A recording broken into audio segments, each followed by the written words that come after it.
tornadoes. That's at least how many were reported from the weekend through Monday, and that's where we begin today's edition of CNN 10. I'm Carl Azuz. This all started on Saturday when a storm system hit Texas and then began driving east. According to the Weather Channel, every state from Texas to the mid-Atlantic was affected. The storm spawned dozens of tornadoes, knocked down trees, cut off electricity for hundreds of thousands, and killed at least 18 people. Hundreds of buildings were destroyed. We heard the rumble and we started looking and we saw the tornado. We could tell it was going to be about a mile or so south of us, but you could hear it and we knew that it was going to be bad. And the system was still threatening Americans when we produced this show. It was moving northeast toward Virginia and even threatening New York with strong winds and heavy rain. 39 million people in 11 states faced the possibility of severe weather on Monday. It was an emergency on top of an emergency. It brought new challenges to state governments, which were trying to find a balance between keeping people safe from the storms and keeping people safe from coronavirus. As severe weather approached Mississippi, government officials said finding shelter was more important than social distancing, that they said if people went to a public shelter, they should keep their noses and mouths covered. Louisiana's governor asked some hotels to provide rooms for people who lost their homes so they wouldn't have to risk catching coronavirus at a public shelter. Hotlines were set up to help them find a place to stay, and states of emergency have been declared to speed up help to those who need it. Severe weather is on the way. So what do you do when the warning gets issued? If you're at home, get to your basement, cellar, or safe room if you have it. If you don't, get to the lowest level of your home. From there, find an interior room with no windows, such as a bathroom, a closet, or a long interior hallway. Corners tend to attract debris, so try to huddle in the center of the room. Now that you're in the safest part of your house, focus on your body. Grab a blanket, a helmet, or even a pillow to place over your head and neck, just in case debris comes crashing down on you. If that's not an option, get under a sturdy piece of furniture like a heavy desk or a table. Remember, the key is to stay low to the ground and you get as far away from windows as possible. You also don't want to be caught off guard. If you see that severe weather is forecast for your area, prepare ahead of time. Start by getting together a go bag. This could be a duffel bag, backpack, any large bag will work. Put things inside like flashlights, medications, bottles of water, and a sturdy pair of shoes, just in case you end up having to walk over glass or debris. Also, put important paperwork inside of a Ziploc bag so it stays dry. There is a significant risk of tornadoes. The day severe weather is forecast, try to keep all your devices charged just in case you end up losing power.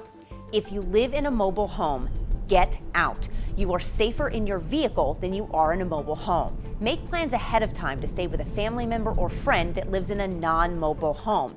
If that's not an option, you can head to a library or a police or fire station.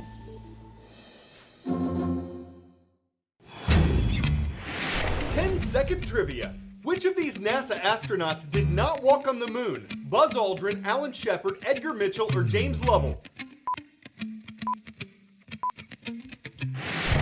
Though Jim Lovell never set foot on the moon, he did help the Apollo 13 crew get back to Earth safely. That happened after a catastrophic explosion in an oxygen tank. And some would say getting Apollo 13's crew back home alive was a greater success than their original moon mission would have been. The reason we bring that up is because some are comparing today's coronavirus pandemic to a global Apollo 13 moment. Houston, we've had a problem with an outbreak, and now people around the world are doing what they can to overcome it. For healthcare workers, this has meant additional round-the-clock shifts and round-the-clock risks. For teachers and parents, who in some cases are now one and the same, this has meant finding ways to keep the learning going in a very different environment. To put it in some context, it's the moonshot. I mean, it's akin to landing a man on the moon. Actually, school during a pandemic might even be harder than that. This is our Apollo 13 moment. Houston, we've had a problem. We're mission control. We're Houston. And now our moonshot might not be landing them on the moon. It's getting them home safe. Anyone who has a student in their house knows how important teachers have been in this crisis. We have never been more relevant. We have never been more foundationally essential to the community, to the economy, to a family. their job has evolved. Wow! I'm still doing the explosions, but I'm doing the explosions at home. People like Washington, D.C. public high school chemistry teacher Hallie Eichen are doing their best. But school systems are discovering that virtual learning can't replicate classroom instruction. So across the country, policymakers are dropping the focus on academic performance. Students may not be able to take federally mandated standardized tests this spring. Education Secretary Betsy DeVos dropped testing requirements this year. She says it's wrong to expect students to perform at their best right now. School systems in New York and New Jersey have canceled statewide testing. Our chancellor has said that their grades can't be hurt in any way. Coronavirus policies vary across the country. At least 15 states have canceled classroom education for the rest of the year. In Chicago, students' grades cannot be lowered by distance learning. They can only stay the same or be improved. In Michigan, students who were on track to advance on March 11th will remain on track and be promoted to the next grade. In Florida, the governor's taken it all one step further.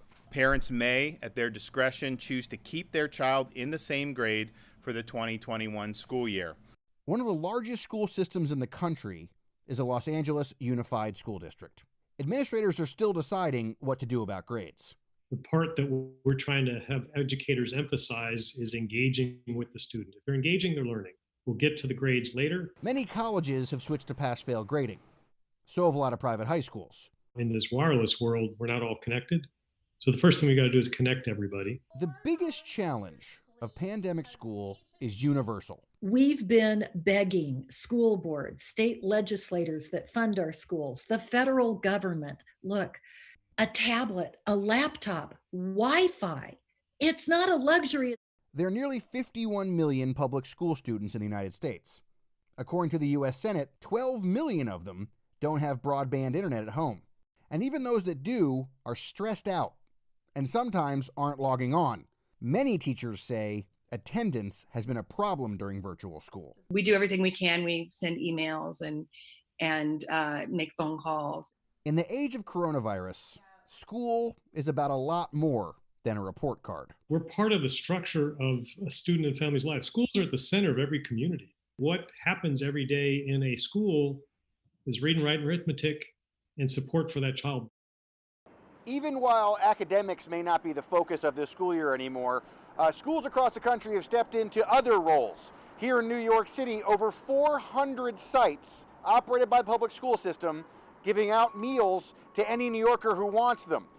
Parents at home are learning that teachers can help them through their difficult days at home with their families. So schools performing more than just grades at this moment, but grades seeming to be a thing that's being lost during this pandemic crisis.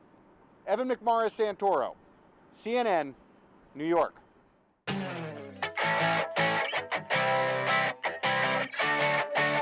If you're a fan of ligers and tigons, you're gonna love this zonkey. And I'm not just being wonky. On the right side of your screen here, you see an animal that wildlife workers say is part donkey and part zebra. They say the zonkey and his mom are doing really well, and this is not fake news or a really late April Fool's joke. Zonkies are rare, but they do exist, and the ones we've seen look mostly like donkeys, but with some really amazing socks.